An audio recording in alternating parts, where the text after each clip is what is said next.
আসসালামু আলাইকুম। সবাইকে স্বাগত জানাচ্ছি আমার দেশ টপ নিউজে। সঙ্গে আছি তামান্না মিনহাজ। শুরুতেই জানিয়ে দিচ্ছি আজকের টপ নিউজের শিরোনামগুলো।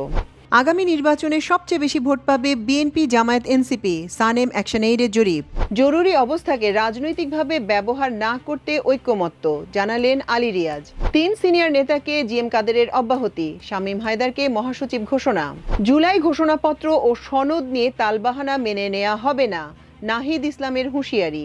নির্বাচন দেরি হলে পিছিয়ে যাবে বাংলাদেশ, বললেন মির্জা ফখরুল। দর্শক, এতক্ষণ শুনছিলেন শিরোনামগুলো, এবার চলুন জানিয়ে দিই বিস্তারিত। আগামী জাতীয় সংসদ নির্বাচনে কোন দল কত শতাংশ ভোট পেতে পারে সে বিষয়ে তরুণদের উপর পরিচালিত একটি জরিপের ফলাফল প্রকাশিত হয়েছে। এক্ষেত্রে 15 থেকে 35 বছর বয়সী 2000 তরুণের অর্থাৎ নারী ও পুরুষের মতামত নেওয়া হয়েছে। এসব তরুণের মতে এবার নির্বাচনে সবচেয়ে বেশি অর্থাৎ 38.76% ভোট পাবে বিএনপি। এরপর জামায়াত ইসলামী 21.45% এবং জাতীয় নাগরিক পার্টি এনসিপি 15.84% ভোট পাবে। এছাড়া বর্তমানে কার্যক্রম নিষিদ্ধ এবং নিবন্ধন স্থগিত থাকা আওয়ামী লীগ যদি নির্বাচনে প্রতিদ্বন্দ্বিতার সুযোগ পায় তাহলে 15.84% ভোট পাবে বলে এই তরুণরা মনে করেন। তাদের মতে অন্যান্য ইসলামিক দল 4.59% ভোট পেতে পারে। এই জরিপে অংশগ্রহণকারী তরুণদের 76.78% আগামী নির্বাচনে ভোট দেবেন বলে ইচ্ছা প্রকাশ করেছেন। এখনও সিদ্ধান্ত নেননি 5.9%, ভোট দেবেন না বলে জানিয়েছেন 4.14%, আর 13.98% এখনও ভোটার হননি। South Asian network on economic modelling SANEM এবং অ্যাকশন এইড বাংলাদেশের যৌথ উদ্যোগে চলতি বছরের 20 মে থেকে 31 মে পর্যন্ত এ জরিপ চালানো হয়। দেশের 8টি বিভাগের প্রতিটি থেকে 2টি জেলা এবং প্রতিটি জেলার 2টি করে উপজেলা থেকে তরুণদের বাছাই করা হয়। জরিপের এই ফলাফল নিয়ে সানেমের নির্বাহী পরিচালক সেলিম রায়হান বলেন, কেবল 15 থেকে 35 বছর বয়সী তরুণদের দৃষ্টিভঙ্গি বোঝার জন্য এই জরিপ পরিচালনা করা হয়েছে।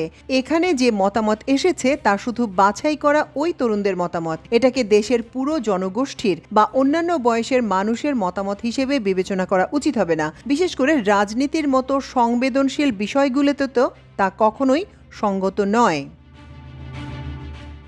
জরুরি অবস্থা সংশোধন বিষয়ে রাজনৈতিক দলগুলোর একমত হয়েছে জানিয়ে জাতীয় ঐকমত্য কমিশনের সহসভাপতি অধ্যাপক ডক্টর আলী রিয়াজ বলেছেন, রাজনৈতিক সুবিধার জন্য জরুরি অবস্থা যেন ব্যবহার করা না হয় সে বিষয়ে সবাই একমত হয়েছে।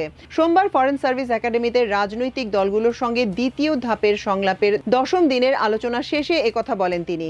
আজকের আলোচ্যসূচিতে ছিল উপজেলা পর্যায়ের অধস্তন আদালতের সম্প্রসারণ, জরুরি অবস্থা ঘোষণা এবং নারী প্রতিনিধি। উপজেলা পর্যায়ে অধস্তন আদালত করার ক্ষেত্রেও একমত, তবে কিছু বিষয় বিবেচনা নেয়ার প্রস্তাব দিয়েছে রাজনৈতিক দল। একথা উল্লেখ করে আলী রিয়াজ বলেন, চৌকি আদালত বহাল রেখে প্রয়োজনীয় অবকাঠামো করতে হবে এবং জেলা শহরের পাশে উপজেলায় আদালত দরকার নেই। ডক্টর রিয়াজ বলেন, আগামী বৃহস্পতিবার আবারও আলোচনা হবে। এদিন নারী প্রতিনিধিত্ব বিষয়ে আলোচনা করা সম্ভব হয়নি। তিনি বলেন, আজকের আলোচনা সফল হয়েছে। রাজনৈতিক দলগুলোকে ধন্যবাদ জানাই, তারা দলীয় কার্যক্রমের বাইরে সময় দিয়েছে। এর আগে আলোচনার সূচনা বক্তব্যে আলী রিয়াজ বলেন, রাষ্ট্র সংস্কারে রাজনৈতিক দলগুলোর বক্তব্য আকাঙ্ক্ষাকে গুরুত্ব দিয়ে জাতীয় ঐকমত্য কমিশন ঐকমত্য তৈরির চেষ্টা করেছে। তিনি বলেন, ইতোমধ্যে কিছু বিষয় আলোচনার অগ্রগতি হয়েছে, কিছু বিষয় আলোচনা চলছে। এনসিসি গঠনের ক্ষেত্রে অধিকাংশ দল দ্বিমত পোষণ করছে। জাতীয় ঐকমত্য কমিশন কোনো কিছু চাপিয়ে দিচ্ছে না। ঐকমত্য প্রতিষ্ঠায় সবার চেষ্টা রয়েছে বলে জানান অধ্যাপক আলী রিয়াজ। এ সময় রাজনৈতিক দলগুলোকে বেশি বেশি আলোচনায় বসার মাধ্যমে দ্রুত ঐকমত্যে পৌঁছানোর আহ্বান জানান তিনি। শামীম হায়দার পাটোয়ারীকে দলের মহাসচিব করার পর দলের জ্যেষ্ঠ 3 নেতা আনিসুল ইসলাম মাহমুদ, এবিএম রুহুল আমিন হাওলাদার ও মোহাম্মদ মুজিবুল হক চুন্নুকে দলীয় সব পদ পদবি থেকে অব্যাহতি দিয়েছেন জাতীয় পার্টির চেয়ারম্যান জিএম কাদের। মুজিবুল হক চুন্নুকে মহাসচিবের পদ থেকে অব্যাহতি দেওয়ার 1 ঘন্টার মাথায় 3 নেতাকে একসঙ্গে অব্যাহতি দেওয়ার সিদ্ধান্ত জানিয়ে গণমাধ্যমে বিজ্ঞপ্তি পাঠানো হয়েছে। জাতীয় পার্টির কেন্দ্রীয় দপ্তর থেকে পাঠানো বিজ্ঞপ্তিতে বলা হয়, জাতীয় পার্টি গত 25শে জুনের মত বিনিময় বিনিময় সভায় জেলা মহানগর কমিটির সভাপতি, সাধারণ সম্পাদকেরা, senior co chairman Anisul Islam Mahmud, co chairman ABM Ruhul Amin Howlader ও মোহাম্মদ মুজিবুল হক চুন্নুর বিরুদ্ধে দলীয় শৃঙ্খলা ভঙ্গের অভিযোগ আনে এবং শাস্তিমূলক ব্যবস্থা গ্রহণের দাবি জানানো হয়। 28 জুন দলের প্রেসিডিয়াম সদস্যদের সভায় শৃঙ্খলা ভঙ্গের অভিযোগে ওই 3 নেতাকে সব পদ পদবি থেকে অব্যাহতি দেওয়ার সিদ্ধান্ত গৃহীত হয়। এ অবস্থায় পার্টির চেয়ারম্যান গঠনতন্ত্রের ক্ষমতা বলে সিনিয়র কো চেয়ারম্যান আনিসুল ইসলাম মাহমুদকে কো চেয়ারম্যান, এবিএম রুহুল আমিন হাওলাদার ও মহাসচিব মোহাম্মদ মুজিবুল হককে অব্যাহতি দিয়েছেন। এ সিদ্ধান্ত ইতোমধ্যেই কার্যকর হয়েছে বলে বিজ্ঞপ্তিতে উল্লেখ করা হয়।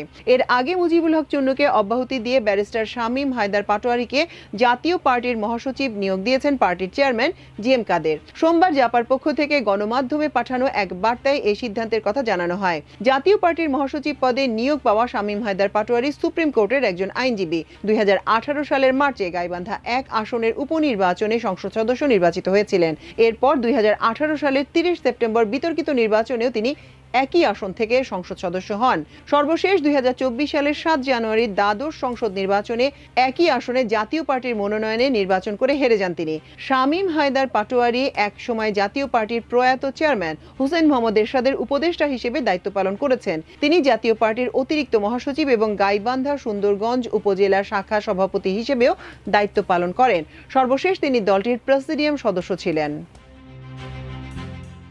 জাতীয় নাগরিক পার্টির আহ্বায়ক নাহিদ ইসলাম বলেছেন, জুলাই ঘোষণাপত্র ও জুলাই সনদ নিয়ে কোনো তালবাহানা মেনে নেওয়া হবে না।